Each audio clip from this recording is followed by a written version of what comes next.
శ్రేయస్ అయ్యర్ ఇప్పుడు ఈ పేరు ఐపీఎల్ 2025 చరిత్రను శాసించబోతోంది.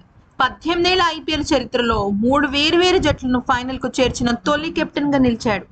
ఐపీఎల్ 2025 సీజన్ లో భాగంగా ముంబై ఇండియన్స్ తో ఆదివారం జరిగిన క్వాలిఫైర్ 2 మ్యాచ్ లో సమిష్టిగా రాణించిన పంజాబ్ 5 వికెట్ల తేడాతో గెలుపొందింది. ఈ విజయం ఫైనల్ కు అర్హత సాధించిన పంజాబ్ ఇక దీనికి వెనకాల ఉన్న ఏకైక హీరో ఎవరో కాదు, అది శ్రేయస్ అయ్యర్. అవును, ఐపీఎల్ 2020 సీజన్ లో ఢిల్లీ క్యాపిటల్ కు సారథ్యం వహించిన శ్రేయస్ ఆ జట్టును టాప్ ప్లేస్ లో నిలపడమే కాకుండా ఫైనల్ కు తీసుకెళ్లాడు. గత ఏడాది కోల్కతా నైట్ రైడర్స్ జట్టు కెప్టెన్ గా ఫైనల్ కు తీసుకెళ్లడమే కాకుండా టైటిల్ ను అందించాడు. తాజాగా పంజాబ్ కింగ్స్ ను కూడా ఫైనల్ కు చేర్చాడు. 18 ఏళ్ల ఐపీఎల్ చరిత్రలో మరి ఏ కెప్టెన్ కు ఈ ఫీట్ దక్కలేదు.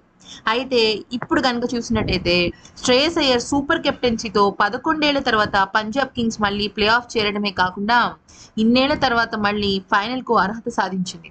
ఫైనల్స్ లో విజయం సాధిస్తే పంజాబ్ కింగ్స్ తొలి టైటిల్ ను ముద్దాడనుంది. అంటే ఈసారి ఐపీఎల్ ఎవ్వరు గెలిచినా కూడా అదొక చరిత్రే. అయితే 18 ఏళ్ల ఐపీఎల్ చరిత్రలో పంజాబ్ ఫైనల్ కు చేరడం ఇది రెండోసారి మాత్రమే.